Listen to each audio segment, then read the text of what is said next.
Live mula sa TV5 Media Center Reliance. Kasama ang buong puwersa ng News 5. Ito ang 28th KBP Golden Dove Awards at 13th Makatao Awards Best TV Newscast. Frontline Pilipinas. Babala sa mga bata, huwag gagayahin. Grade 11 student, ginawang punching bag ng kanyang kaklase. Political vlogger na si Mima Alicia, patay matapos pagbabarilin sa labas ng kanyang bahay sa Caloocan. Ang eksklusibong detalye ng krimen na yan, ihahatid ng News 5 live. Para sa kaligtasan ng mga rider, mga sasakay na pasahero, isinusulong na sumailalim muna sa facial recognition bago makapag-book. Sa News 5 Visayas, mag-asawang senior citizen pinagsasaksak ng lalaking pinasilong nila habang umuulan. Sa mga kapatid nating motorista, kapit ulit. Aabot ng 11 pesos ang taas presyo sa diesel. Heto naman ang mainit na issue ngayon. AI video ng Chinese media, ginawang unggoy ang mga Pinoy. Pagiging racist ng China, kinundena ng mga senador at iba pang opisyal. At eto na nga, Maha Salvador at James Reid ng inaabangang Someone Someday bumisita sa Kapatid Network. Si Maha nag-reunion sa Dapper Cats ng Itbulaga.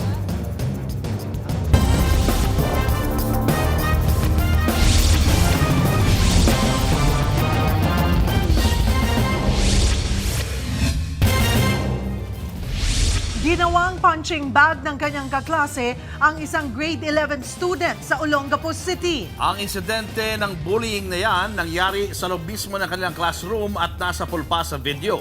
Narito ang Frontline Report. Kaliwat ka ng suntok ang pinakawalan ng isang estudyante laban sa kanyang kaklase. Nangyari yan sa loob mismo ng kanilang classroom. Ang lalaking nanapak, hinila at inawat. Pero tila may nambubuyo pa.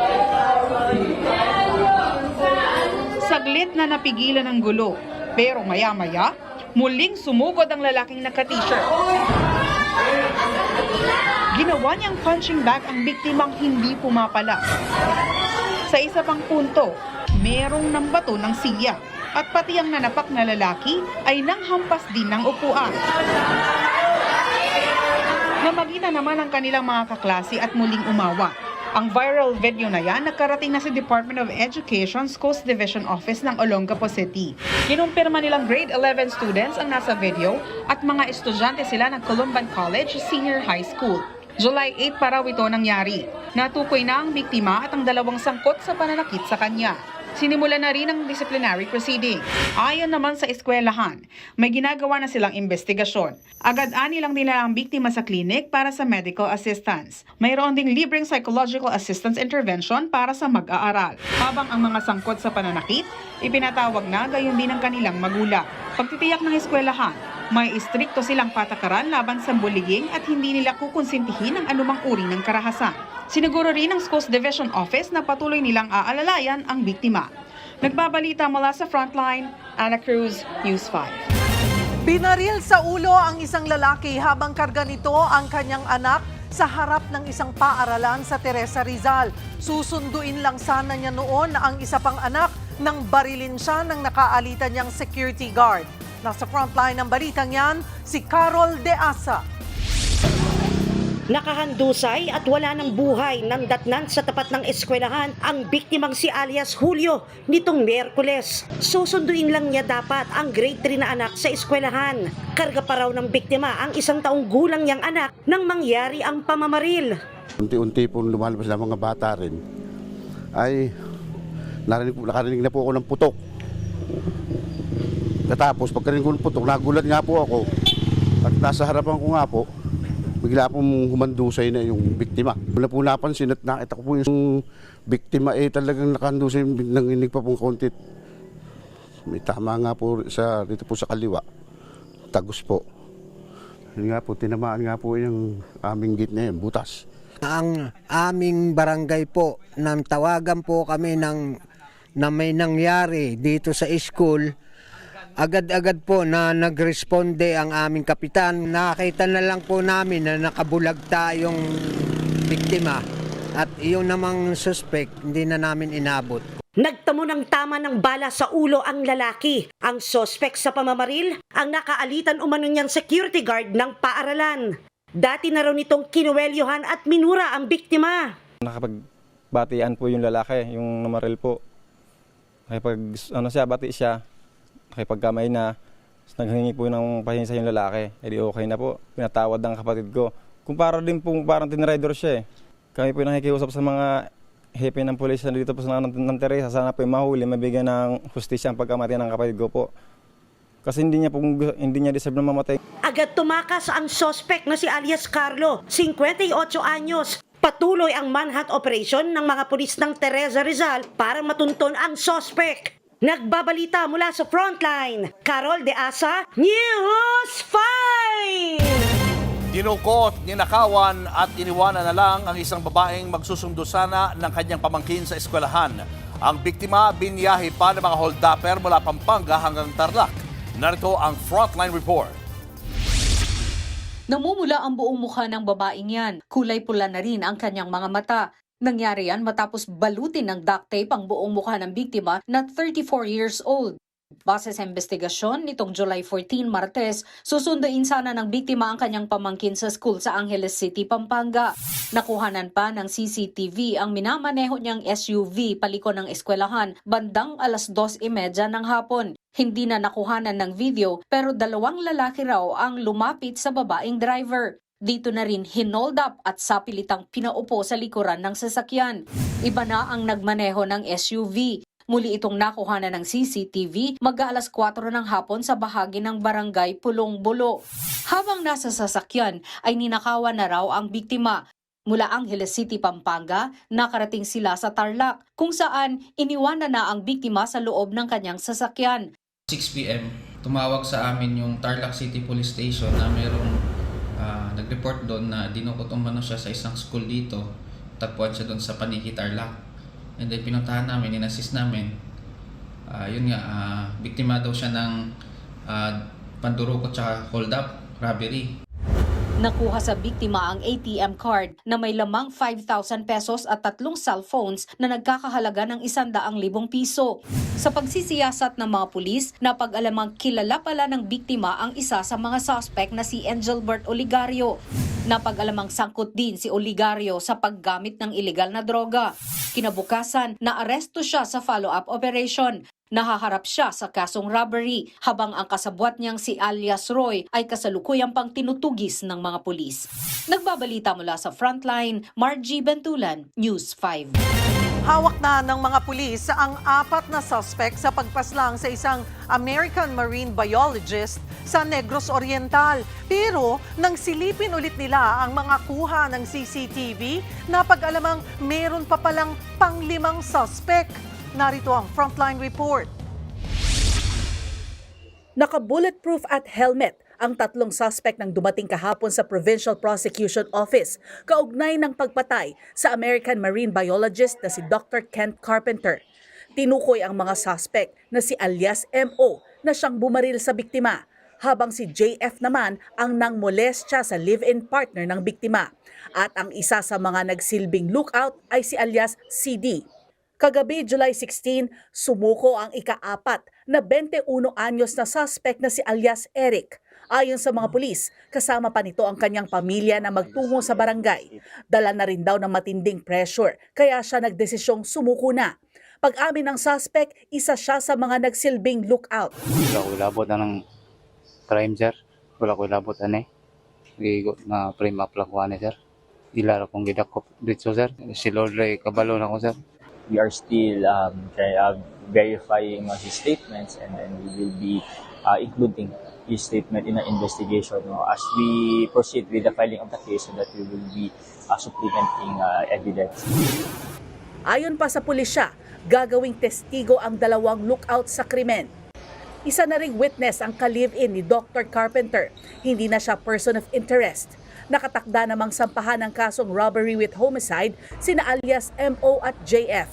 Bukod sa kanila, napag-alaman din na may pang-5 pang suspect base sa mga kuha ng CCTV. Tinutugis na siya ngayon ng mga pulis. Samantala, nakatakda namang magpunta sa bansa ang legal na misis ng biktima para kunin ang kanyang labi. Nagbabalita mula sa Frontline, Faye Tobias, News 5. Bistado at arestado ang isang lalaking naningil ng libo-libong piso kapalit ng bogus na trabaho sa South Korea. Ang illegal recruiter, pinag-aralan pa raw talaga kung paano mapapaikot ang mga Pinoy na gustong mag-abroad. Nasa frontline ng balitang yan si Gio Robles. Nang makuha ng target ang marked money, sinalakay ng mga operatiba ng NBI Human Trafficking Division ang klinik na ito sa Malate, Maynila. Dito nakipagkita ang suspect sa biktima na pinangakuan ng trabaho sa South Korea. Walang kamalay-malay ang illegal recruiter na nakabantay na pala ang mga operatiba. Naaras ko namin sa kailang paglabas ng batas. Sige po. 804 po. Buka muna.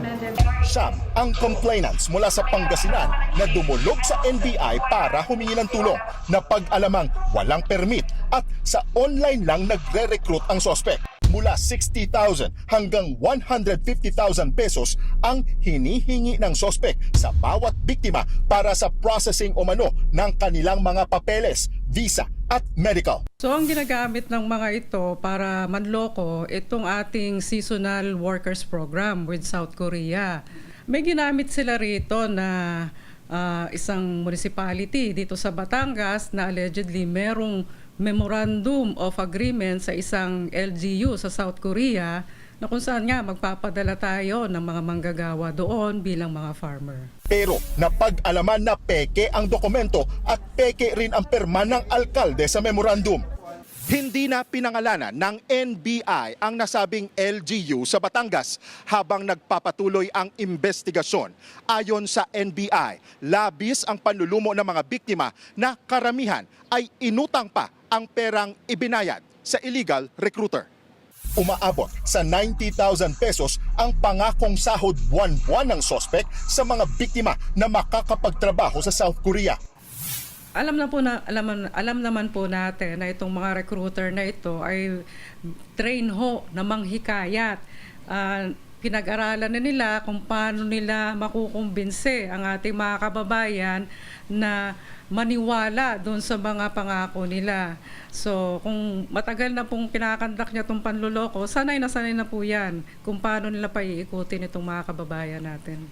Payo ng mga otoridad sa mga nais magtrabaho abroad, huwag basta maniwala sa mga too good to be true na pangako. Ituit na ma-verify nyo with DMW na may kaukulang lisensya itong mga recruiter natin. At pag wala po itong sa listahan ng DMW doon sa mga lisensyadong recruiter, ay wag na po tayong magtuloy sa ating pag-a-apply para hindi naman po masayang yung perang pinaghirapan natin. Nasa kustodiya na ng NBI ang illegal recruiter habang 2 pa niyang kasabwat ang patuloy na hinahanap. Nahaharap ang suspect sa large-scale illegal recruitment at estafa. Nagbabalita mula sa Frontline, Gio Robles, News 5. Nakaburol na sa kanilang bahay sa Quezon City si Fabio Norberte Jr., ang motor taxi rider na pinatay ng kanyang pasahero sa Caloocan.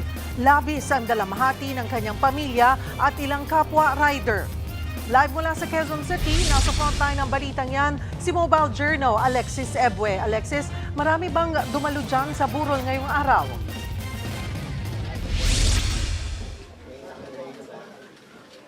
Cheryl, nakiramay nga rito sa burol ni Fabio Norberte ang ilang kapwa rider at ang kanyang mga kaanak. Kahapon dinala siya dito matapos nga siyang mabiktima ng pananaksak at pagnakawan pa ng kanyang pasahero. Wala pang tulog si Nanay Carmen Norberte nang bisitahin namin ang labi ng kanyang anak. Labis pa rin ang paghinagpis niya sa pagkasuwi ni Fabio Norberte. Inalala ni Nanay Carmen ang kabaitan ng anak nung nabubuhay pa ito. Kumakayod daw ito sa trabaho para lang mabuhay ang kanyang pamilya.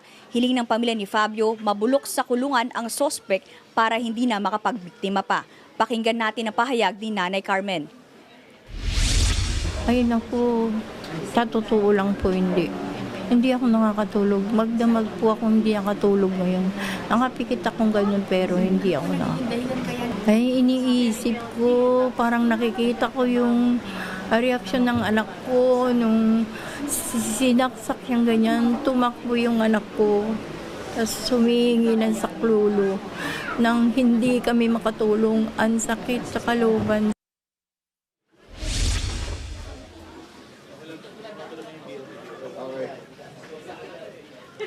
Cheryl, nandito rin sa burol ni Fabio ang ilang kapwa niyang motor taxi rider para makiramay. Isa sa mga nakausap natin ng rider na si Richard Espino, aniya hindi makatulungan ang ginawa kay Fabio na ituturing niya ring kaibigan.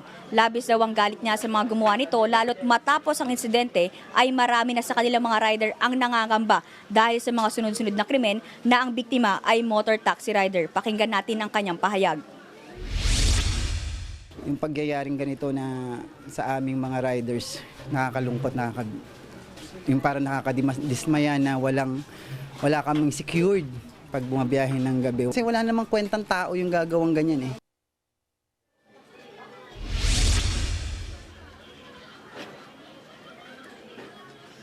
Cheryl, ayon sa mga kaanak ng biktima, bumisita nga raw dito ang ilang politiko at ang mga staff ng mga senador. Kabilang dito si Cabinet Secretary Benhur Abalos at si Senator Robin Padilla. Sa July 26 naman ay inaasahan ihahatid sa huling hantungan o huling araw ang ang labi ni Fabio Norberte.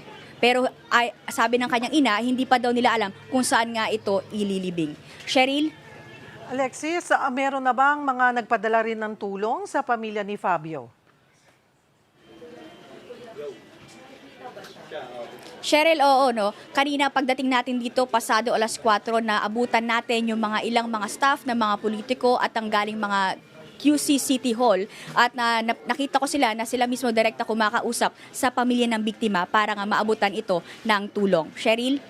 Maraming salamat, Mobile Journal, Alexis Ebue. Sa ibang balita naman, kinondena ng iba't ibang opisyal at ahensya ang AI-generated video na inilabas ng state media ng China.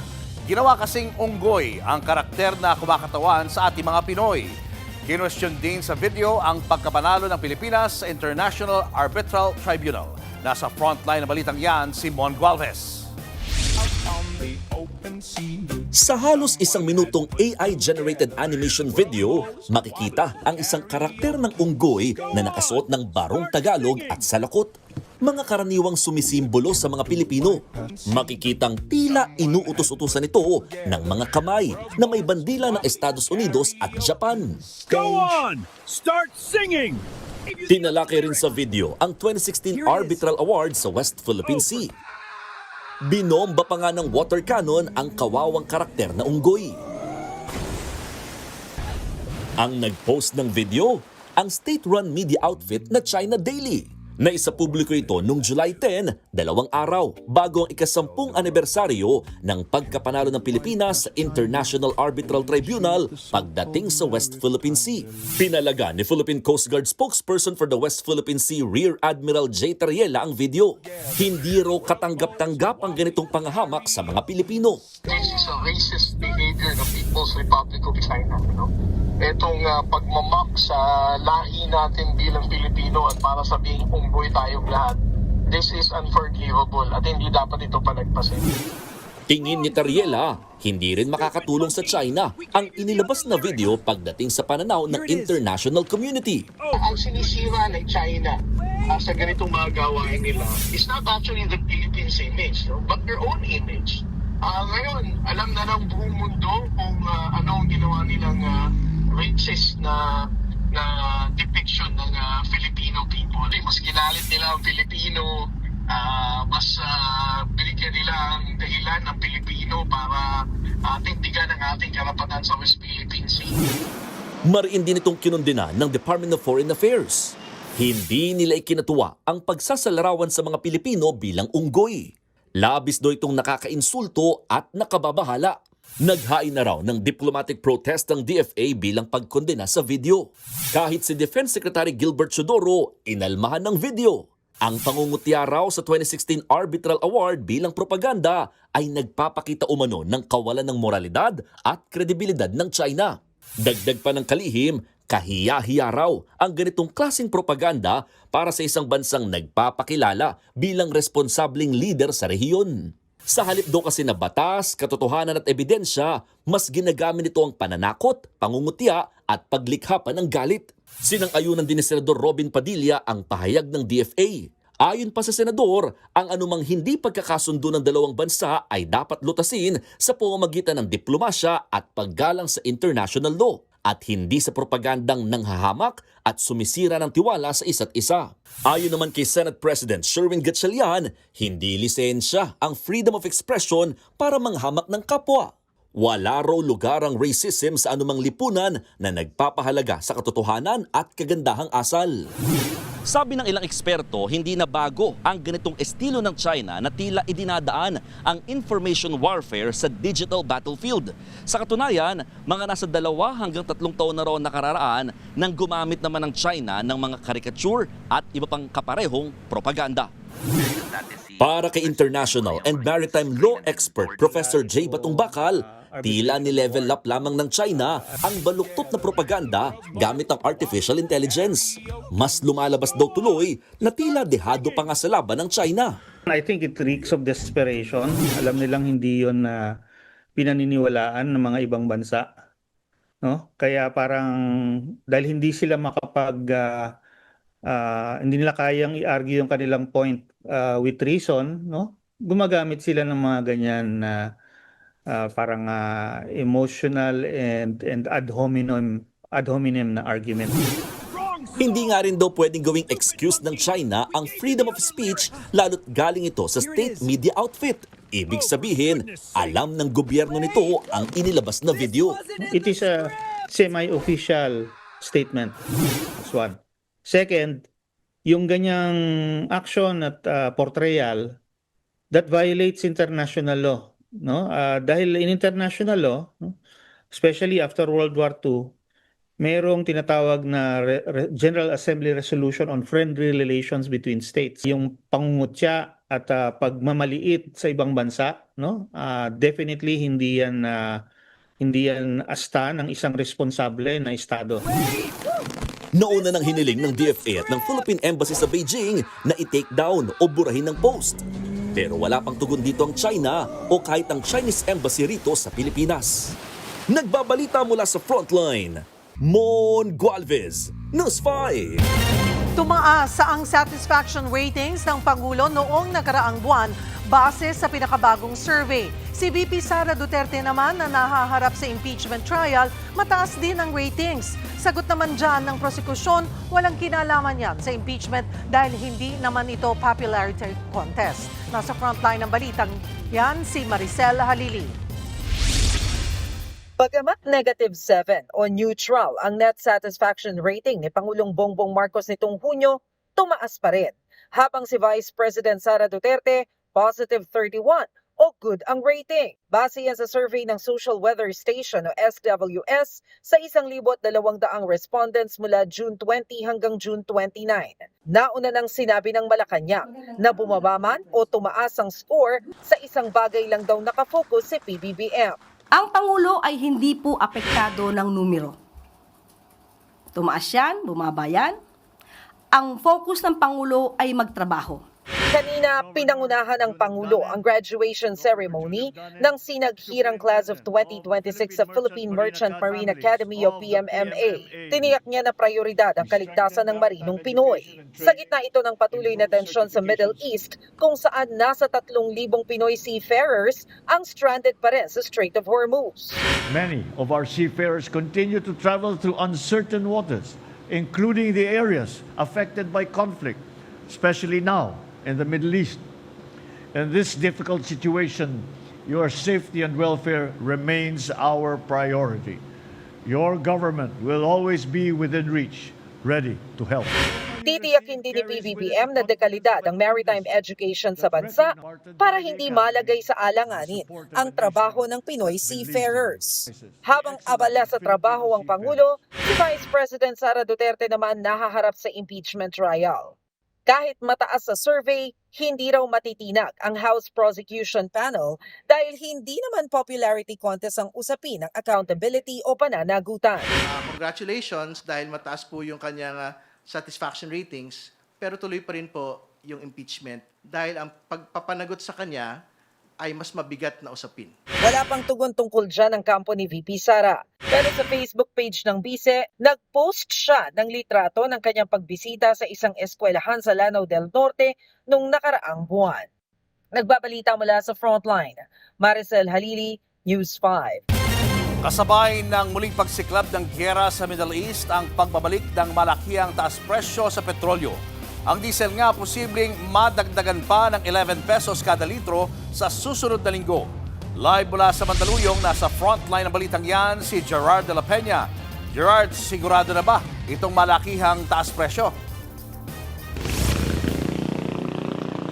Nako Julius, unfortunately, sigurado na nga itong pagtataas ng presyo sa produktong petrolyo sa susunod na linggo. So dito sa kinatatayuan kong gas station dito sa EDSA sa Mandaluyong ay ang diesel nasa 74 pesos per liter at ang gasolina naman ay nasa 69 pesos per liter. So imagine natin pag nadagdagan ito ng 10 pesos o 4 pesos per liter, nako talagang medyo masakit sa bulsa para sa mga motorista. At ang dahilan pa rin ng pagtataas ng presyo ng langis ang di matigil-tigil na gulo sa pagitan ng US at ng Iran.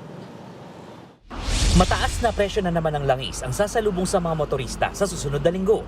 Ayon sa pagtataya ng Department of Energy, base sa 4 na araw na trading, posibleng tumaas ng 10 hanggang 11 pesos ang kada litro ng diesel. 3 hanggang 4 pesos naman ang pwedeng itaas ng kada litro ng gasolina, habang 11 hanggang 12 pesos ang posibleng itaas ng kada litro ng kerosene. Ang dahilan pa rin nito, ang giyera ng Amerika at Iran.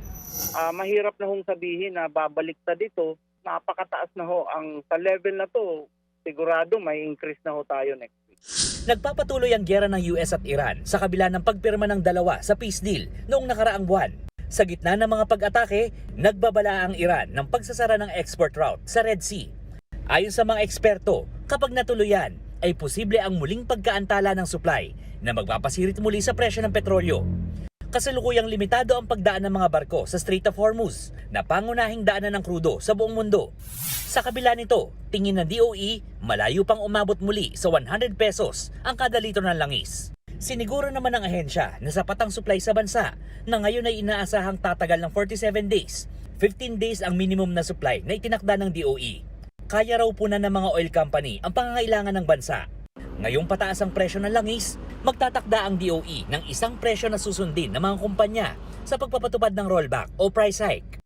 Ay talagang mayroon ng direktiba si Secretary last week na this week na press con na ibabalik uli yung mandated without the range. Mandated talaga na amount.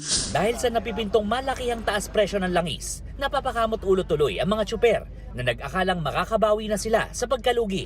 Mabigat na naman po sa amin mga driver. Mahirapan. Medyo malaki naman ang crudo namin araw-araw noon. Ang laki ng dinagdag na naman eh. Yung subsidy naman wala rin. Kulang din halos yun. Di pa natin dinagdagan yung pamasahe namin ng piso. Dapat may dagdag yun. Di ba nakaudlot pa, hindi pa binigay yun, hindi pa dinagdagan. Pinag-iisipan na raw ng LTFRB o Land Transportation Franchising and Regulatory Board ang pagpapatupad ng taas singil sa pasahe. Ito yung dagdag piso sa pasahe sa traditional jeepney at 2 piso sa modern PUV na naudlot noong Marso. Nasa kamay na ngayon ng Department of Transportation kung magkano at kailan ito ipatutupad. Pinag-aaralan din ng ahensya ang posibilidad ng pagbibigay ng fuel subsidy. Sa ngayon, patuloy ang DOE sa pamamigay ng 10 peso discount sa mga jeepney at UV Express drivers. Julius, hindi pa final yung mga nabanggit na numero sinabi ko kanina patungkol doon sa oil price hike sa susunod na linggo. Dahil hinihintay pa natin yung isang trading day at ngayong araw na ito, yung trading day na yon. Pero alam mo, sinabi ng DOE, yung final numbers ito hindi rin naman malalayo sa kung anong meron tayo ngayon. At malabo na rin daw talagang ma-reverse ito para magkaroon tayo ng rollback. Julius. Maraming salamat, Gerard de la Peña. Nagdadalawang isip na raw ang ilang motor taxi riders sa tuwing tatanggap sila ng pasahero. Kahit ayaw nilang mamili, tila red flag na raw kapag ang pasahero ay nagpapasundo o nagpapatid sa lugar na hindi gaanong matao. Hugot ng kanilang takot ang mga kaso ng pagpatay sa mga motor taxi rider. Nasa frontline ng balitang yan si Mobile Journal, Alexis Ebuen. 3 taon nang namamasada bilang motor taxi rider si Rick. Para mas lumaki ang kita sa isang araw, wala raw siyang pinipiling lugar at oras ng biyahe. Oras man ng gabi o dalhin man siya sa liblib na lugar. Basta't may booking, accept agad. Pero sa sunod-sunod na insidente ng pananakit at maging pamamaslang sa mga katulad niyang rider, aminado si Rick, nagiging maingat na siya sa pagpili ng mga pasahero. Madalas na raw niyang i-cancel ang mga booking na dadalhin siya sa hindi mataong lugar. Dati kasi parang ang ano pa ng biyahe, makakabiyahe ka pa madaling araw kasi karamihan talaga malakas kita pag madaling araw. Kaso nga lang, di natin mano na doon yung risk na ngayon nga, delikado kasi sunod-sunod na may nababalitaan na kasama namin. Pero meron ding hindi iniinda ang panganib. Tulad na lang ni Jerry na no choice daw magtuloy-tuloy tumanggap ng booking lalo't ito lang ang bumubuhay sa kanyang pamilya. Sakripisyo na lang daw na sumuong sa takot at pangamba basta't kumita lang. Kaya mensahe niya sa mga nagpapanggap na pasaherong pinupuntirya ang mga rider, sana makonsensya naman sila kasi kami lumalaban lang kami ng parehas, talang gumawa ng masama. Kasi kawawa yung maiiwan sa pag nangyari kung sakali sa amin yun. Kasunod ng pagkasawi ni Norberte, nakipagpulong si One Rider Party List Representative Rog Gutierrez sa mga kinatawan ng motorcycle taxi applications. Nagkasundo sila sa mga pulisiyang dapat ipatupad at ilapit sa LTFRB para maiwasan ang krimen sa kalsada. Ilan sa mga nakikita nila ang pagiging mandatory at mas pagpapainting ng verification process para sa pagre-rehistro ng mga pasahero. Kailangan merong valid government ID sa pagre-register bilang pasahero. Pwede rin daw magkaroon ng database sa mga pasaherong may record na ng krimen. Hindi po sapat yung nandun lang po lamang po yung name and number. Alam naman po natin, although meron tayong SIM card law, minsan madali lang pong, it's very easy to circumvent it. So sa tingin po namin, at the very least, mandatory po dapat magkaroon ng verification. Hindi lamang ng name and number, kundi yung valid government ID po. Kabilang din sa tinitignang safety features ay ang paglalagay ng SOS button sa mga motor taxi apps. Within the app po, pwede po yung pindutin at agad-agad po meron pong 24/7 emergency response na nakakonekta po whether it's a medical or a police enforcement issue, nakadirekta po yung SOS button na yon para po i-responde at i-connecta tayo diretso. Sa susunod na linggo, nakatakdang makipagpulong sina Gutierrez at motor taxi representatives sa LTFRB. Hindi po dapat yan yung standard ng ating lipunan. Hindi po dapat yung nangyayari. Sisikap po sila lumalaban ng patas. Although alam naman natin hindi 100% mawawalang krimen, but we have to take every step that we can po para ma-reduce po ito. Samantala, pinag-igting na rin ng PNP ang seguridad para sa MC taxi riders. Pinalakas na natin ang koordinasyon natin sa mga, ang tawag dito, yung motorcycle taxi apps or yung ride-hailing apps. Rest assured na lahat po ng ating dagdag na patrolya at dagdag na pagbabantay, lalo na sa 10 oras ng gabi, ay ginagawa na po ng inyong kapulisan. Sabi pa ng PNP, huwag mag-atubiling tumawag sa 911 hotline kung makakabook ng kahina-hinalang pasahero. Ito raw kasi ang paraan para agad silang makaresponde. Nagbabalita mula sa Frontline, Mobile Journal Alexis Ebue, News 5. Nasa poll sa CCTV ang isang lalaki sa Cebu City na nanghalay ng isang cashier attendant sa isang resto bar. Ang lalaki napagalamang kalalaya lang ng kulungan. Nasa frontlining balita si John Arawa ng News 5 Visayas. Sa kuha ng CCTV, makikita ang lalaking ito sa isang resto bar sa Cebu City, alas 3 ng madaling araw. Dumiretso siya sa babaeng cashier. Ilang sandali lang ay makikitang pinilit at hinatak ng lalaki ang babae papunta sa isang hallway. Sa isa pang CCTV, makikitang pinaghahalikan na ng lalaki ang cashier at ginawa ng kahalayan. Hindi maaninag sa video pero may nakatutok palang kutsilyo sa babae. Nang akmang ipapasok na ng lalaki ang babae sa isang kwarto, dito na sinubukang tumakas ng babae at inagaw ang kutsilyo sa suspect. Pero nabawi ito ng lalaki at inamba sa cashier. Dito na muling itinuloy ng suspect ang kahalayan sa babae. Ayon sa biktimang si Alias Shaina, umorder ng 2 beer ang suspect at matapos uminom, dito na raw siya nilapitan. Tumayo siya at lumapit sa lababo. Hindi ko napansin na kumuha na pala siya ng kutsilyo. Sabi niya, sumigaw ka at isasaksak ko itong kutsilyo sa'yo. Sabi ko pa nga, Sir, pwede nyo na lang kunin ang kinita. Pero ang sagot niya, hindi ang kinita ang pakay ko, ikaw ang pakay ko. Matapos halayin ang biktima, umalis din daw ang lalaki na parang walang nangyari. Kinilala ang suspect na si alias Clark. Ito ang dating mugshot ng suspect na inilabas ng mga pulis. Ayon sa kanila, bagong laya lang ang lalaki sa kasong grave threat at alarm scandal. Kilala na namin ang suspect at ang CCTV footage na na-recover namin ay magiging bahagi ng ebidensyang ihahain laban sa kanya. Hiling ni Shaina, sana'y maaresto na ang suspect para wala na itong mabiktima pa. Sobrang lala ng trauma ko, hindi na ako makatulog gabi-gabi. Paano kung sa susunod na babaeng gagahasain niya, hindi na ganun ang mangyayari? Baka patayin na niya. Kasong rape naman ngayon ang inihain laban sa suspect na patuloy pang tinutugis ng mga pulis. Nagbabalita mula sa frontline, Janarua, News 5, Visayas. Dead on the spot ang isang political vlogger matapos pagbabarilin habang papasok ng bahay sa Caloocan. Sugatan naman ang kanyang ka-live-in na duguan pa ng madatnan ng mga otoridad. Live mula sa Caloocan, nasa frontline ng balitang yan, si News 5 Mr. Exclusive, Gary De Leon. Gary, ano pa ang mga nakalap mong impormasyon sa kasong ito? Cheryl, patay ang political vlogger na si Mima Alicia at kritikal naman sa tama ng bala ang live-in partner nito matapos pagbabarilin ng riding in tandem sa harap ng kanilang bahay sa Caloocan. Nakahandusay sa kalsada at wala ng buhay ang babaeng ito nang madatnan ng mga otoridad sa barangay 171, Caloocan City. Pinagbabaril umano ng riding in tandem ang babae na kinilalang si Mima Alicia, isang political vlogger. Agaw buhay naman ang kalibin niyang si alias Nelboy na tinamaan din ng bala. Nakausap pa siya ng mga barangay tanod habang dinadala sa ospital. Hazard po kayo. Para maubusan ako ng hininga. Sige lang. Laban. Base sa investigasyon, pasado alas 3 ng madaling araw kanina nang magparada ng kotse sa harap ng bahay nila si Alicia. Bumaba si Nelboy para buksan ang gate. Doon na biglang sumulpot ang riding in tandem at malapit ang binaril si Alicia na nasa driver's seat. Habang nakaparada ang sasakyan ni Mima Alicia sa lugar na ito para magparada ng sasakyan ng kanyang live-in partner, dinaanan sila ng riding in tandem at pinagbabaril. Sinubukan pa ni Alicia na tumakas at tumakbo pero muli itong binaril ng riding in tandem. Dead on the spot si Mima Alicia matapos tamaan ng bala sa ulo at katawan. Inabutan ng mga residente si Nelboy na nakaupo sa harap ng gate ng bahay. Duguan sa tama ng bala at humihingi ng saklolo. Habang itinatakbo si Nelboy sa ospital, tinanong rin ito ng mga tanod ng barangay kung may banta sa kanilang buhay. Kilala mo ba yung suspect, Nel? Hindi po. Pero ano yun sa negosyo? Hindi ko po alam. Sundan kayo dito.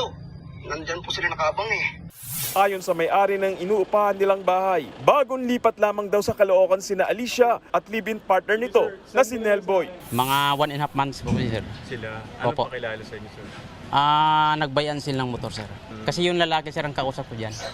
Wala raw nakakakilala sa dalawa at sa pagiging political vlogger ni Alicia. Madalas mag-post si Alicia ng content na sumusuporta kay Pangulong Bongbong Marcos. Bumuhos ang pakikiramay mula sa mga kapwa pro-BBM page at vloggers. Ilang oras matapos ang pamamaril, dumating ang dalawang lalaki at pilit pinabubuksan ang bahay ng mga biktima. Nagpakilala silang kamag-anak ng mga biktima at kukuha raw ng gamit ni Nelboy at pera na gagamitin sa ospital ng biktima. Galing po kami ng presinto, nagpirma-pirma po siya doon, binigay po yung cellphone and susi sa kanya dahil po, yun nga po, pinaliwanag po yung sitwasyon. Galing na kayo ng istasyon? Yes po. Okay. Nag-waiver po doon, tsaka mamaya babalik po siya para ibalik din po yung cellphone. Hindi muna pumayag ang may-ari ng bahay. Humingi po ako muna ng clearance sa police, sir, kasi baka under investigation pa po yung bahay. So, para po ma-preserve muna yung crime scene, sir. Kabilang nga sa iniimbestigahan, Cheryl, ngayon ng mga pulis kung may kinalaman sa krimen ang negosyo na mag-live-in sa buy and sell ng motorsiklo. Inaalam din kung may kinalaman ang pagpatay kay Mima Alicia sa pagiging political vlogger nito. Cheryl. Maraming salamat, Gary De Leon.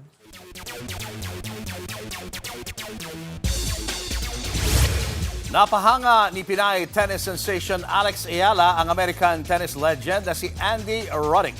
Partikular na namangha si Andy sa Ayala Mania o dami ng Pinoy fans na nahatak ni Alex sa tennis. Di raw matatawaran ang dami ng mga bagong fans na nanood dahil kay Alex nito mga nakalipas na taon. Naging halimbawa niya ang watch party para sa Wimbledon match ni Alex sa PhilSports Arena. Ayon sa tennis legend, magandang bagay raw ito para sa sport. Sa ngayon ay busy si Alex sa iba't ibang homecoming events bago ang DC Open na gaganapin sa Amerika. Showbiz, eto na nga! Mga kapatid, eto na nga ang mga umaarangkadang showbiz balita ngayong Biyernes. Todo Max ang showbiz projects ng aktres na si RC Munoz. Matapos ang matagumpay na reality show with Korean Oppa Ji Chang-wook sa Kumusta, nagbabalik rin siya sa kanyang acting era. Nasa frontline na balitang yan, si MJ Marfori.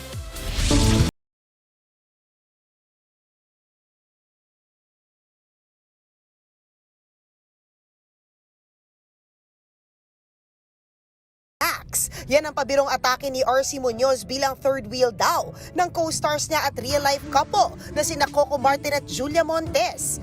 Okay lang yan, RC. Focus naman kasi siya ngayon sa kanyang acting comeback bilang si Lieutenant Max Jacinto sa Todo Max primetime serye na Sigabo. Julia, of course, she's like my sister. And every day, pag kunwari may taping kami, lagi ko message si Austin, my handler. I'm like, "Be, I really enjoyed shooting again. It's like, I miss this so much." My last show, I was also an agent, but not a police woman. I was an agent. Pero that was during the pandemic. At hindi lang yan ha, busy rin si RC as a host sa TV5 talent competition na The Singing Lodi along with Empoy Marquez. Napapanood yan sa weekend trip ng TV5 tuwing linggo, 11 a.m. to 12 noon. We went to Jensan, Luzon, Visayas, Mindanao to eh. So nationwide siya. It's nationwide. And ito rin yung Singing Lodi, siya rin ang pumalit sa Kumusta. Kaya lagi ko kasama sa Empoy, baka kasi nagtataka kayo na baka nagde-date kami. Hindi kami nagde-date. Lagi ko lang siya kasama talaga yung mga project namin talaga together. Sobrang thankful si RC dahil matagal-tagal din daw siyang nag-lay low sa TV shows at nag-focus sa mga negosyo. Ito pa nga, ang isang life update. Isa na siyang Spanish passport holder. Bagay na trinabaho raw niya at ng kanyang kapatid matapos pumanaw ang kanilang ama almost 10 years ago. My sister was like, sabi niya, anong gagawin natin? Sayang naman if we're not gonna avail it, diba? So we went to Spain and we learned that our grandparents are all from Andalusia. And may street pa doon, Munoz. And Munoz is not Munoz. Munoz. Pumunta lang din siya doon recently para manood ng BTS concert. Wish naman ni RC na matuloy din ang season 2 ng Kamusta na very successful in Asia at kapapalabas pa lang din sa TV5. Sa ngayon, abangan si RC gabi-gabi sa Sigabo pagkatapos ng Frontline Pilipinas. Nagbabalita mula sa Frontline. MJ Marfori, News 5. Susunod! Mag-asawang senior citizen pinagsasaksak ng lalaking pinasilong nila sa kanilang tindahan. At asawa ni Senator Robin Padilla na si Mariel, in-unfollow raw si Angel Locsin. Abangan ang lahat ng yan sa pagbabalik ng Frontline Pilipinas.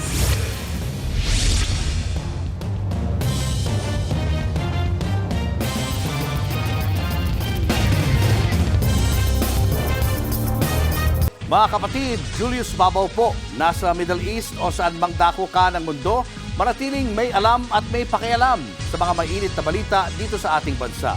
Simulan po natin ang bawat araw sa tuloy-tuloy na balitaan sa Frontline.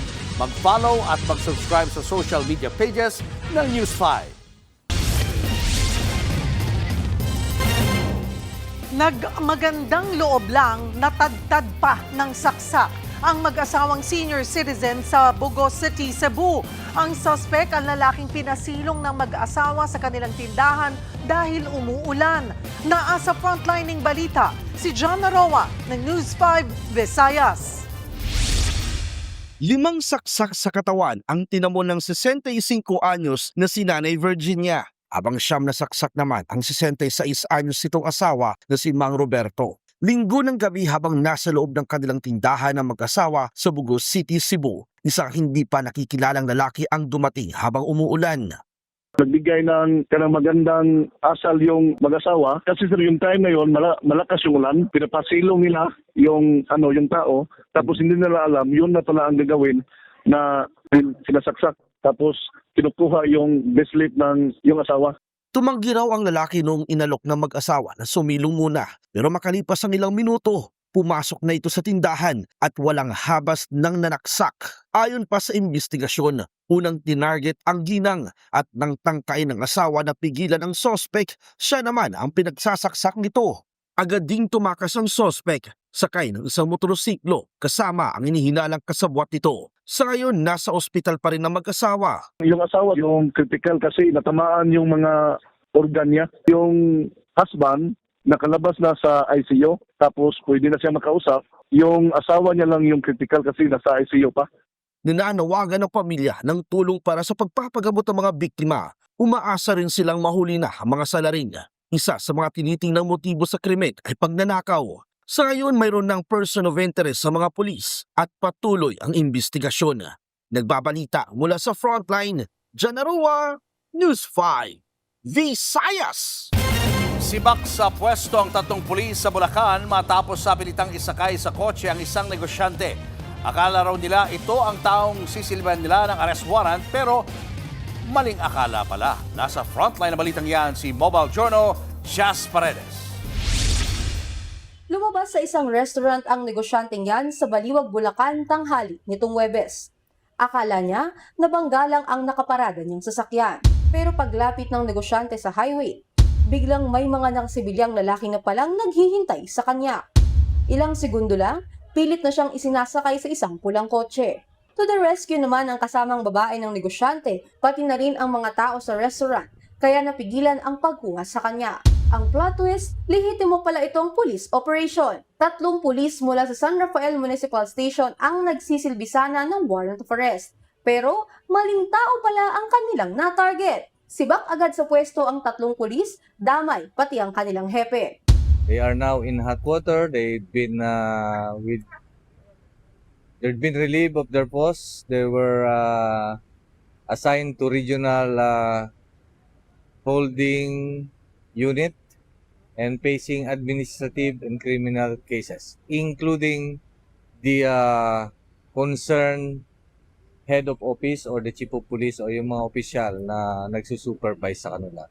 Dahil dyan, sinampahan na rin sila ng mga reklamong kriminal kabilang ang attempted kidnapping. Ayon pa sa PNP, may mali sa isinagawang operasyon. This is a actual police operation, but the police operation is not following the correct procedure na pag-aresto. Not following the police operational procedure. Kwento ng negosyante, wala umanong ipinakitang arrest warrant o anumang dokumento. Wala rin umanong koordinasyon ng operasyon sa Baliwag Police Station. Ngayon, iniimbestigahan kung simpleng mistaken identity lang ba ito o may mas malalim pang nangyari. Nagbabalita mula sa Frontline, Mobile Journal Jazz Paredes, News 5.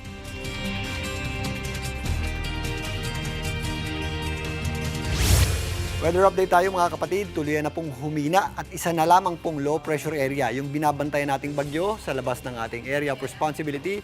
Ito po ay isang low pressure area na lamang na huling namataan ng pag-asa sa layong 2,910 kilometers east ng southeastern Mindanao. Ito pong low pressure area na ito ay hindi natin inaasahang makaapekto pa sa ating bansa at patuloy na pong lalayo yan. Napakalayo pa niyan sa ating area of responsibility at sa anumang bahagi ng ating bansa. Pero mga kapatid, magiging aktibo pa rin po itong bahagi na ito ng karagatan ng Pasipiko na kung saan meron pa rin tayong mga posibleng mabuong sirkulasyon dyan at posibleng maging bagyo sa susunod na linggo. Kaya babantayan pa rin po natin yan. Samantalang patuloy pong umaatras o humihina ang epekto ng habagat. Yan po ay umaabot na lamang dito sa eastern section ng extreme northern Luzon. Kaya magpapatuloy pa rin po ang malatag init na panahon sa malaking bahagi ng ating bansa, na kung saan magiging mainit po ang panahon natin, magiging maganda ang sikat ng araw sa umaga hanggang tanghali, at pagsapit ng hapon, kung mapapansin nyo, meron tayong mga posibleng isolated lamang o yung mga dagliang malalakas na pagulan na dulot ng thunderstorms. Pero mag-ingat pa rin po tayo although hindi nagtatagal, yung mga thunderstorms po natin ay biglang buhos ng malakas na pagulan na may kasamang makakaakibat na panganib gaya ng pagkulog at pagkidlat,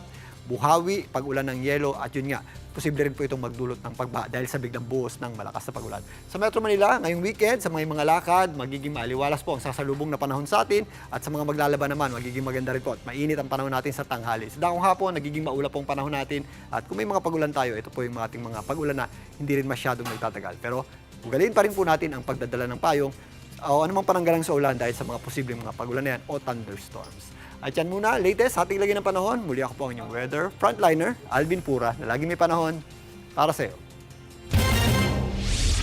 Susunod, hamunan ng away ng dalawang lasing na uwing sa rambulan. At Maha Salvador at James Reid, inaabangang someone someday bumisita sa Kapatid Network. Yan at iba pa sa pagbabalik ng Frontline Pilipinas.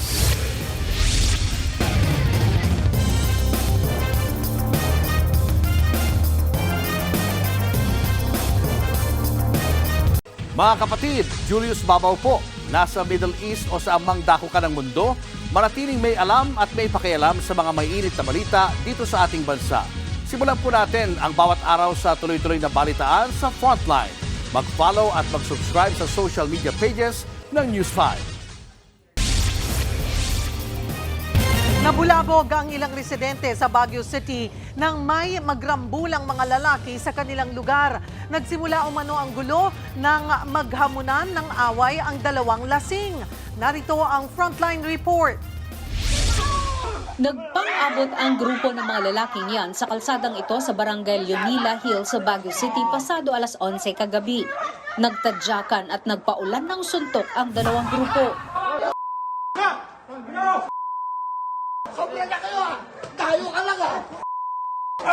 Ang isang lalaki natumba, pinagtulungan ng gulpihin. Isa naman ang kumuha ng bato pero binitawan din. Makikisuntok siyang muli. Pero siya na ang pinagbalingan ng mas maraming lalaki. Saglit na natigil ang rumble nang may dumaan na taxi sa lugar. Sa isa pang kuha ng video, may hawak na kutsilyo na ha! Nang may maglabas na raw ng kutsilyo, makikitang bumalik ang isa pang lalaki na may hawak na pala. Rumisponde na rin ang mga pulis at kalaunan natigil din ang gulo. Ayon sa mga residente, lasing daw ang dalawa sa mga lalaki na nag-amok at naghamon ng away. Yung dalawang lasing na nakahubad at yung kasama niya nag-aamok ng away. So may nagkataon ma'am na may napadaan na lalaki, hinamon nila. Nakakabahala lalo at maraming bata sa lugar namin. So nakakaano rin siya ma'am. Ayon sa barangay, taga-kabilang lugar ang mga inirereklamo at nagpang-abot lang sa kanilang boundary. Nagkakurso na daan lang dahil na rin siguro sa influence ng liquor kaya medyo nairita o kung yung tapos alam kasi din nila kung kabarangay, alam mo naman pag gano'n parang may jurisdiction o kanya-kanyang teritoryo mga gano'n, so yun naman ang so hindi natin kung ito dayo o mga gano'n. Sugatan ang dalawa sa mga lalaki na nagpapagaling pa sa ngayon. Nakatakda namang magharap sa barangay ang dalawang panig sa susunod na linggo. Nagbabalita mula sa Frontline, Margie Bentulan, News 5.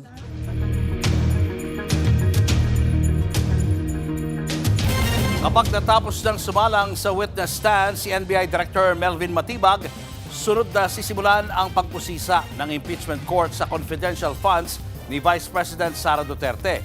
Masalimuot ang usaping yan kaya ito ang may pinakamahabang schedule sa lahat ng articles of impeachment. Nasa frontline ng balitang yan si Marian Enriquez. Si NBI Director Melvin Matibag na lang ang natitirang testigong ipipresenta ng prosekusyon para sa article na grave threats. Kasunod nito, sisimulan ng usisain sa impeachment trial ang Article 1 o yung maling paggasta ni Vice President Sara Duterte sa kanyang 612 million pesos na confidential funds. Sa lahat ng 4 na articles, ito ang pinakamatagal na ipipresenta ng prosekusyon. Sasaklawin kasi nito ang confidential funds sa 2 ahensyang pinamunuan ng bise. Ang Department of Education noong 2024 na may 112 million pesos na confidential funds at ang higit 612 million pesos mula sa Office of the Vice President.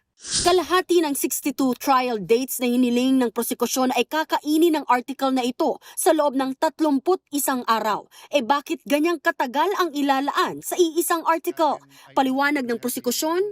Dahil napakadaming dokumento na involved dito, madami ho tayong mga witnesses na kailangang marinig ang kanilang testimonya para mapaliwanag yung buong proseso, para makita ho natin, no, from the time that they asked for cash advances, pinapasoli, itong amounts na ito dahil hindi napatunayan na nagamit ito dun sa allowed na purposes.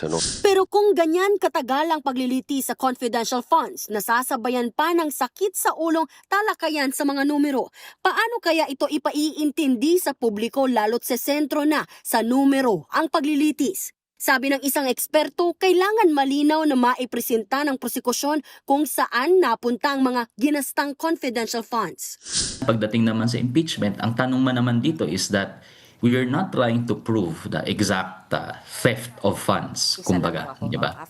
No, certainly. So ang kailangan ma-establish dyan ng prosecution is that meron silang baseline. Halimbawa, yung public official, ito lang dapat ang kita niya.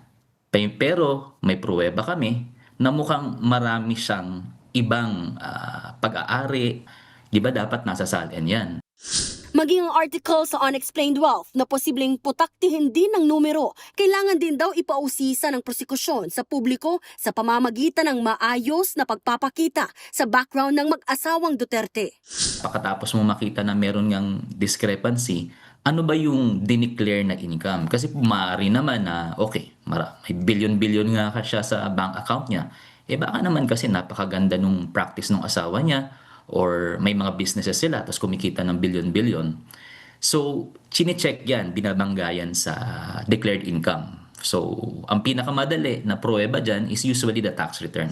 Sa susunod na linggo, kung hindi hahaba ang examination kay Director Matibag, posibleng magsimula ang presentation ng article na confidential fund misuse sa Miyerkules. 3 testigo na ang pinasabina dyan. Yan ay sina Marivic Pareha mula sa archives ng Kamara at ang mga dating manager ng Land Bank na sina Violeta Constantino at Nanita Camposano. Nag-issue rin ng subpoena duces tecum para naman sa Land Bank President na si Lynette Ortiz. Nagbabalita mula sa Frontline, Marian Enriquez, News 5. Showbiz, eto na nga! Mga kapatid, eto na nga. Matapos mag-viral ang sulat ng aktres na si Angel Locsin tungkol sa politikal na paninindigan ni Senator Robin Padilla, ang mga mapanuring netizens sinabing tila may nag-unfollow kay Angel. Ang tinutukoy po nila ang asawa mismo ni Senator Robin Padilla na si Mariel Rodriguez Padilla. Umani rin ng atensyon ang post ng kapatid ng senador na si Romel Padilla tungkol sa tila pananahimik ni Angel sa usaping korupsyon at flood control. Bumwelta naman si Angel sa post niyang may caption na quote-unquote, "Tahimik sa flood control? Certainly not Angel Locsin." Kalakip ng post ang anyay mga resibo o mga dati ng pahayag ni Angel tungkol sa issue. Susunod, Senator Robin Padilla bumuelta sa isang netizen at tila pinantaan ang kanyang buhay. Babaeng pasahero ng jeep, itinulak daw kaya nahulog at nagulungan ng truck. At sa ating K-alaman, ano nga ba ang mga kahangahangang katangian ng mga unggoy? Tutok lang mga kapatid, magbabalik pa ang Frontline Pilipinas.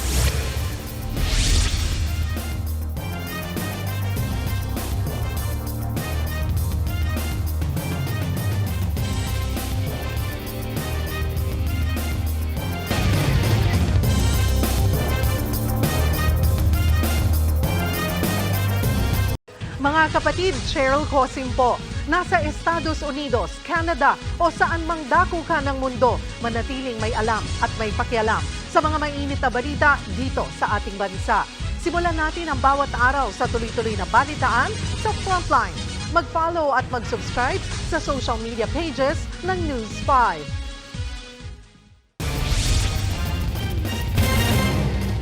Tuklap ang balat at halos magkalasog-lasog ang braso ng isang babae matapos masagasaan at magulungan pa ng truck sa Maynila. Sakto naman kasing dumaan ang truck nang mahulog ang babae sa sinasakyang jeep. Nasa frontline na balitang yan si Nina Ongpauco. Sa viral video na ito, kita ang pagtawid ng jeep sa intersection sa Osmeña Highway sa Maynila. Paglampas nito, kitang may babaeng naiwan sa gitna ng intersection.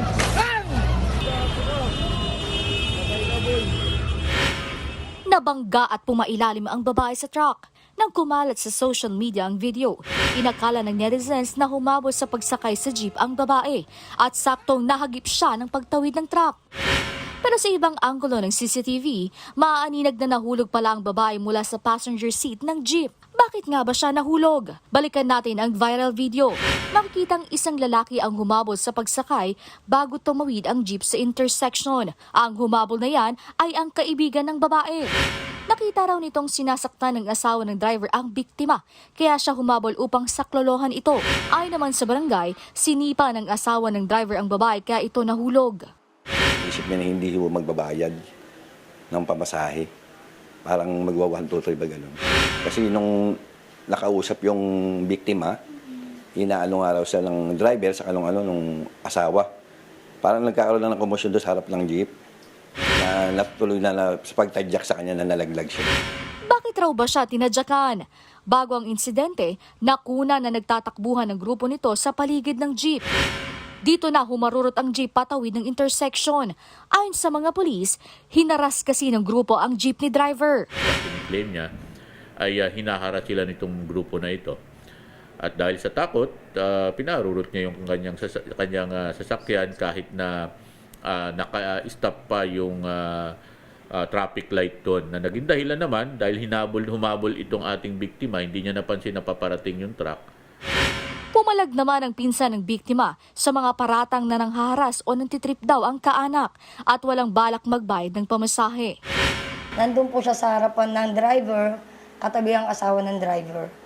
Ngayon po kung bakit siya nalaglag, dahil po hinawakan ng dalawang kamay niya at tinadyakan po siya ng asawa daw po ng driver.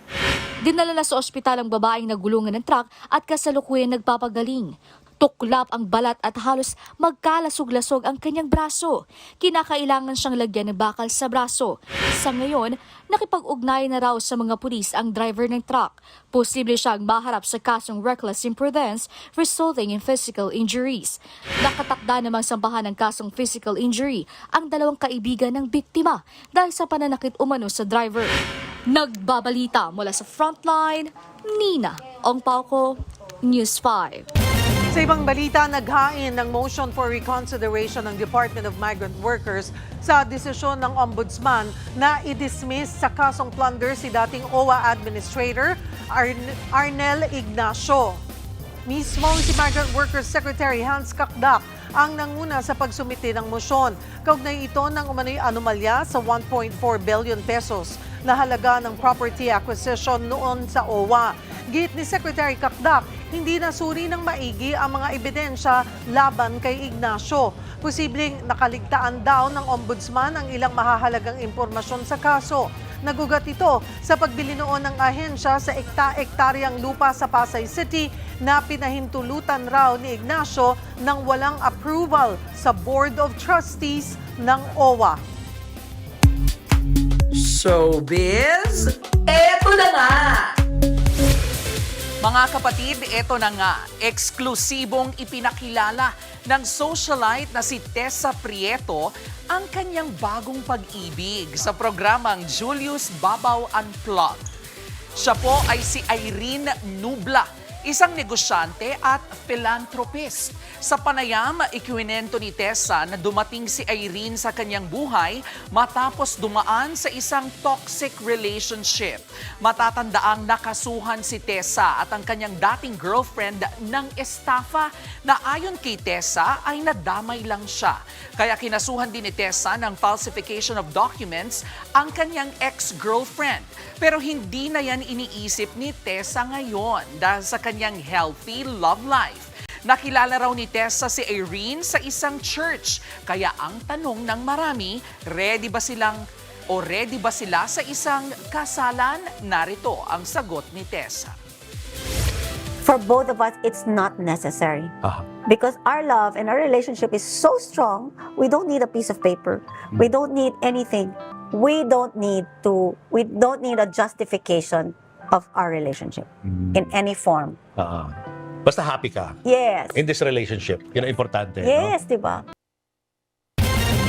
Susunod, Senator Robin Padilla pumalag sa tila pagbabanta sa kanya ng isang netizen. Ginang na natutulog lang sa sinakyan niyang e-bike sa Cebu, patay sa pamamaril.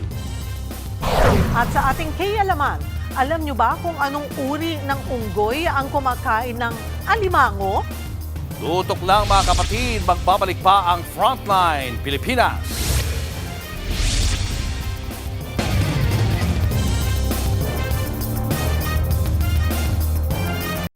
Mga kapatid, Cheryl Cosing po. Nasa Estados Unidos, Canada o saan man dako ka ng mundo, manatiling may alam at may pakialam sa mga maiinit na balita dito sa ating bansa. Simulan natin ang bawat araw sa tuloy-tuloy na balitaan sa Frontline. Mag-follow at mag-subscribe sa social media pages ng News 5.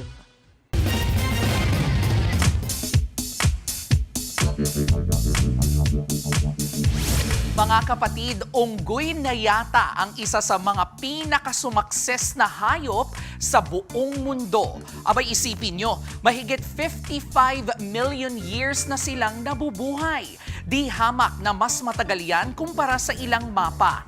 Survivor ang mga unggoy sa climate change, pagkakalbo ng mga gubat at nakaangkop sila sa halos lahat ng uri ng kapaligiran. Hindi lang po yan, matatalino ang mga unggoy.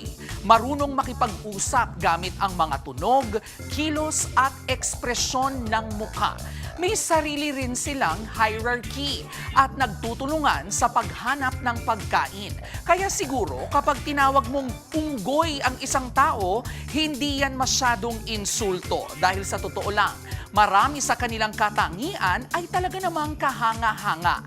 Alam nyo ba, may sarili tayong uri ng unggoy dito sa Pilipinas, ang Philippine Long-Tailed Macaque. Nadiskubre po yan noong 1843 at makikita sa Palawan, ilang lugar sa Visayas at sa northeastern Mindanao.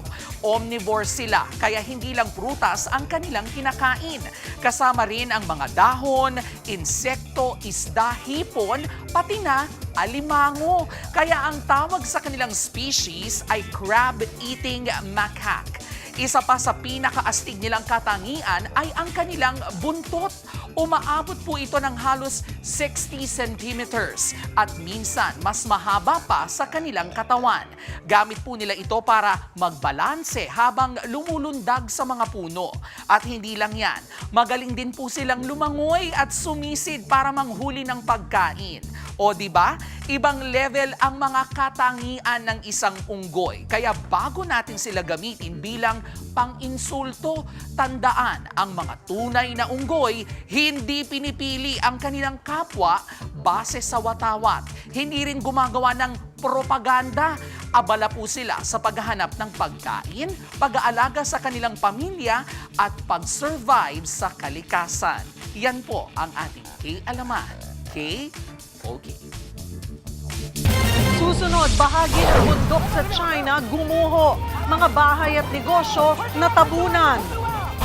At nagbabalik prime time sina Maha Salvador at James Reid.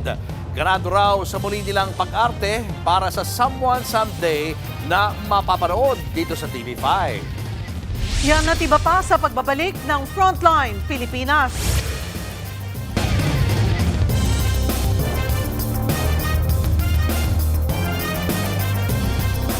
Mga kapatid, Julius Babaw po, nasa Middle East o saan mang dako ka ng mundo, manatiling may alam at may pakialam sa mga mainit na balita dito sa ating bansa. Simulan po natin ang bawat araw sa tuloy-tuloy na balitaan sa Frontline. Mag-follow at mag-subscribe sa social media pages ng News 5.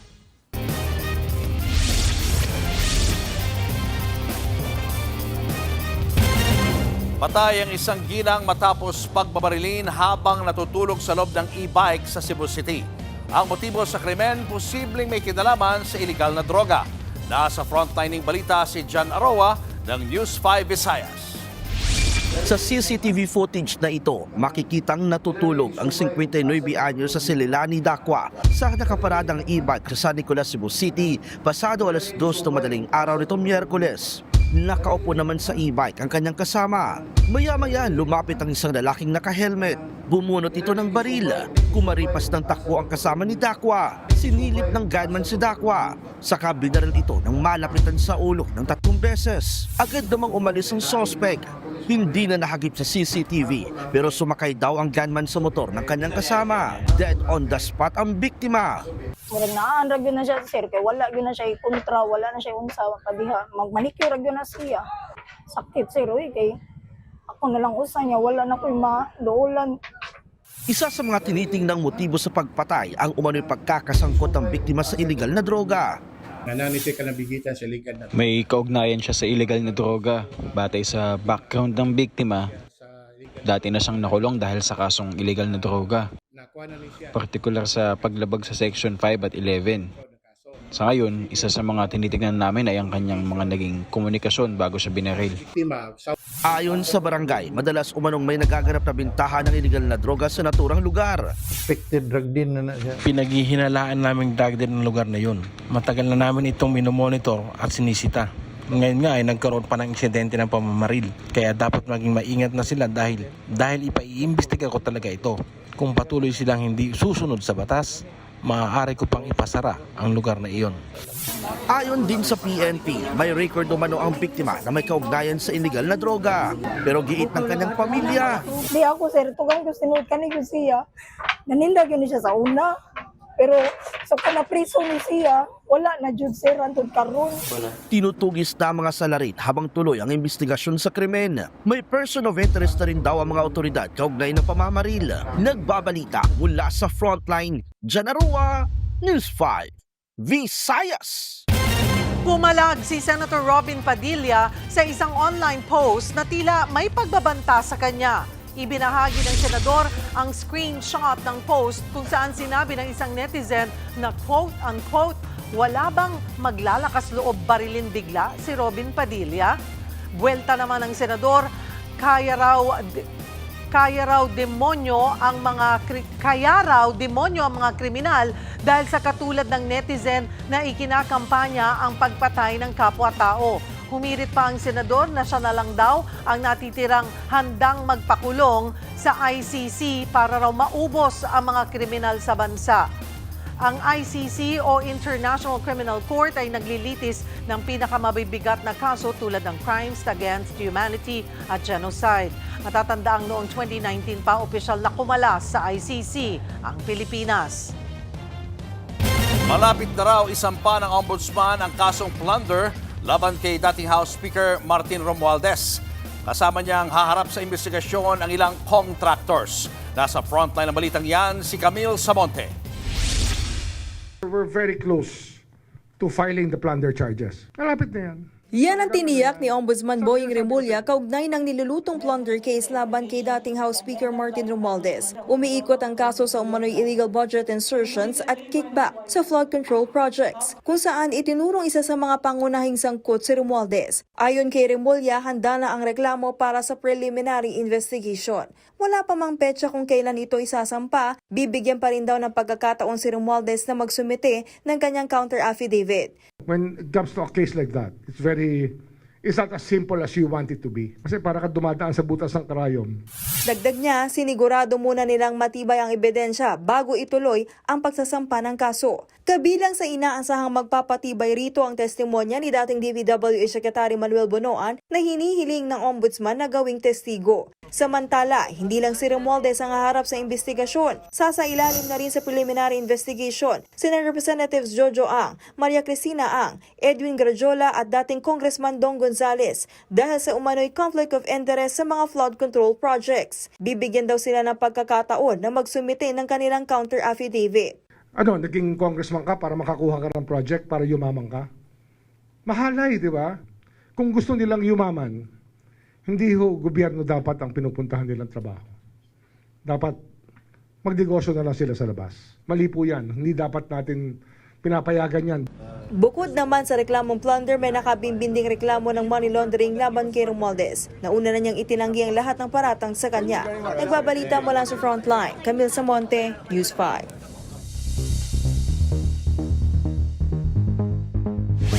Sa pulsa video ang pagguho ng bahagi ng bundok sa China. Kitang-kita sa dashcam footage kung paanong tila natapyas ang bundok. Sa lakas ng pagguho, natabunan ng ilang bahay at negosyo. Napahinto naman sa kalsada ang mga sasakyan. Ayon sa mga otoridad, may naunang napansing mga bumagsak na bato kaya agad na nagbigay ng babala ang isang community worker bago ang pagguho. Sa kabila nito, may mga ulat pa ring may mga taong posibleng natabunan. Iniimbestigahan pa kung ano ang sanhi ng landslide. Showbiz, eto na nga! Mga kapatid, eto na nga. Ganado sina Maha Salvador at James Reid sa kanilang pagbabalik primetime para sa Someone Someday. Si Maha nagmature daw sa pag-arte habang si James, ano kaya ang masasabi ngayong nakatrabaho niya na si Catherine Bernardo? Nasa frontline ng balitang yan, si MJ Marfoy. It's a Kapatid Day para sa dalawa sa pinaka-inaabangang primetime stars ng telebisyon. Maha Salvador at James Reid para sa Someone Someday. Umikot sila sa mga dabarkads at News 5 para kamustahin ang mga kapatid. Napak-throwback din si Maha with her dabarkads hosts. Namimiss mo? Yun na nga eh. Ano pa? Pero dadalhin ko yung anak ko.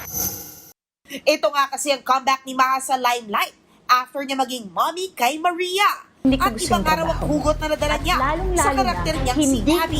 Bilang isang mommy, mas alam ko na yung meaning ng love, ng pagsasacrifice. After giving birth, nung nandyan yung anak mo, mas parang lumalim pa ang meaning ng bawat lahat. Gaya ni Maha, isa rin si James na nagbabalik primetime drama bilang si Jordan sa Someone Someday. Marami raw siyang similarities sa kanyang role. Actually, it's a good time. I'm in a good place. I can, return to acting again. Luckily, I can relate a lot to Jordan. He's a musician. He's a bar owner, so he's also a businessman. Check. Yeah, check on both accounts. And also as a character, especially with his friendship with Billy. At speaking of Catherine, puring-puri naman siya ng nation's multimedia prince. Lalo na sa tulong ng aktres na maging at home si James sa kanyang pagbabalik primetime. She's very, very friendly, super down to earth, extremely professional, and she's an incredible actress. So I'm very lucky. It made it very easy for me. Abangan ang Someone Someday sa July 27 sa Todo Max Primetime ng TV5 at July 24 naman sa Netflix. Nagbabalita mula sa Frontline, MJ Marfori, News 5. At yan nga po ang ating mga showbiz update at K-Alaman ngayong Biyernes. Happy weekend mga kapatid. Ako po si Jervy Wrightson. Weekend na! Yay! Happy Friday! Uy, malapit na, 1 linggo na lang. Konting paghihintay na lang sa Someone Someday. May oil price increase na naman. Ayun, next week, Tuesday po yan. Kaya magpa-gasolina na kayo Lunes, malaki-laki yan ha. Double digit daw. Diesel ba kayo? Diesel ako. Diesel din. Kami, isa akong electric. Ganun din. Mataas ng kuryente. Kahit anong iwas mo. Bisikleta na lang, Papo. Oo nga. Na lang. Mag-invest na lang sa patience. Yun lang talaga. Abangan nyo kami sa Lunes dito sa TV5, sa 1PH RPTV, True TV at 105.9 True FM. Kami ang inyong mga kapatid sa Balitaan at Public Service. Walang iwanan sa Frontline Pilipinas. Susunod na ang Sigabo.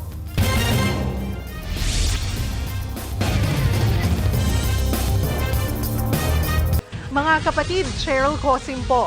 Nasa Estados Unidos, Canada o saan mang dako ka ng mundo, manatiling may alam at may pakialam sa mga mainit na balita dito sa ating bansa.